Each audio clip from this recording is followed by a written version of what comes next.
Auschwitz II, known as Birkenau, was built mainly for the extermination of Jews. By the middle of 1943, it had 4 large gas chambers and crematoria capable of killing 12,000 people every day.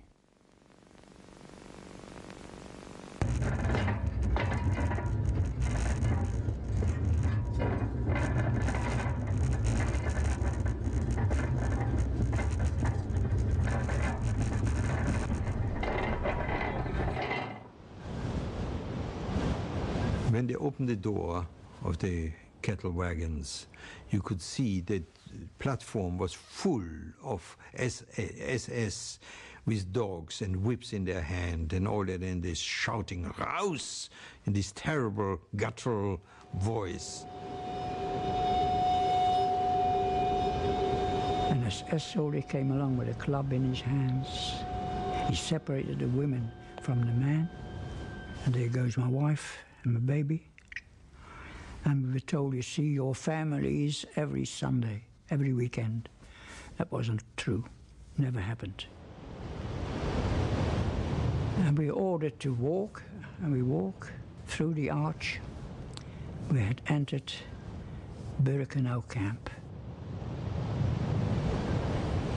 And a few minutes later, I'm looking to my right, I see on my right a truck coming towards us, and stops in front of us.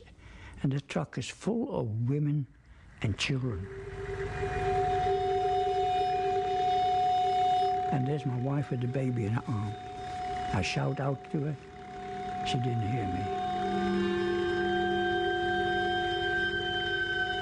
Then the truck moves away.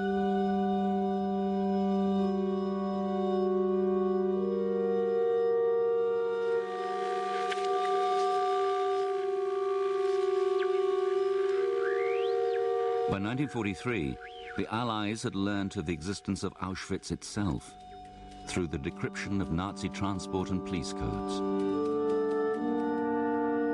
But analysts believed it to be nothing more than a slave labor camp, and that the high mortality rates recorded in the German ciphers were due to exhaustion and disease. For the Allies, there was a great deal of information. Some of it came, of course, from the secret ultra decrypts. But it was actually very difficult to take all these bits of evidence, some of them very partial, some of them just, a little snippet here and there. They knew what a murderous war was being conducted, but actually putting it all together into what we now call the Holocaust was, I think, something extremely difficult to do.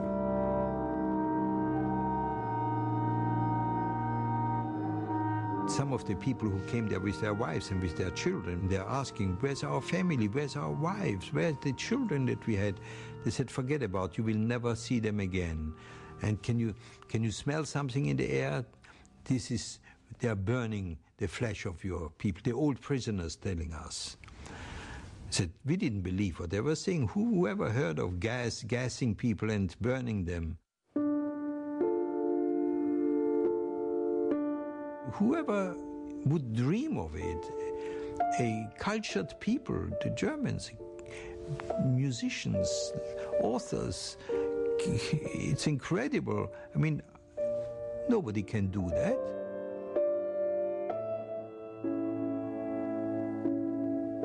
And I still didn't believe that they were killing people. I still didn't believe that they were guessing people, because I believed my wife and child was alive.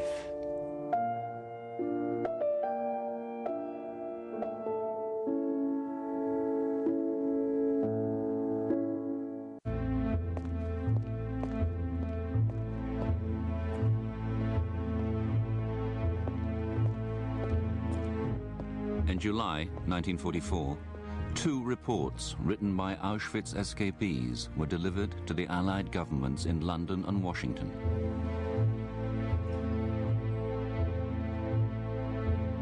One account was by a prisoner who had witnessed at first hand the arrival of trains bringing deportees from all over Europe to Auschwitz. The number of the transports tallied with the official decrypted information. He also delivered detailed plans of the layout of the camp including sketches of the gas chambers and crematoria.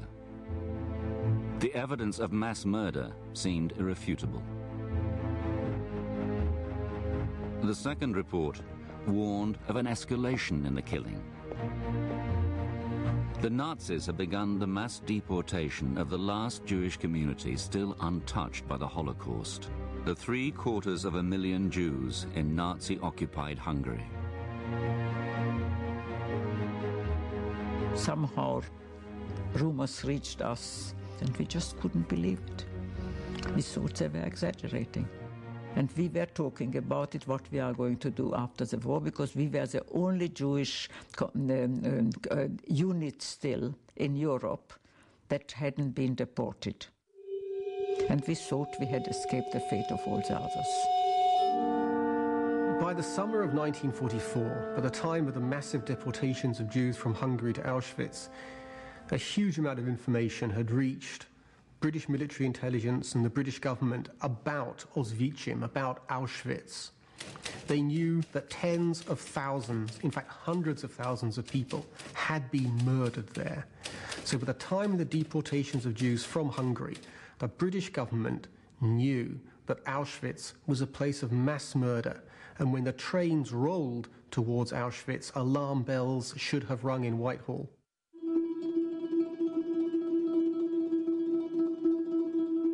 Throughout this period of intense killing at Auschwitz, the Allies were able to bomb military and industrial targets in Poland from captured airfields in southern Italy. Paving the way for the bombers were the aerial reconnaissance units. One of their missions was to photograph a new Nazi factory, the IG Farben synthetic oil and rubber plant near a town called Monowitz. From 15,000 feet, photographs were taken for several kilometers over the factory site.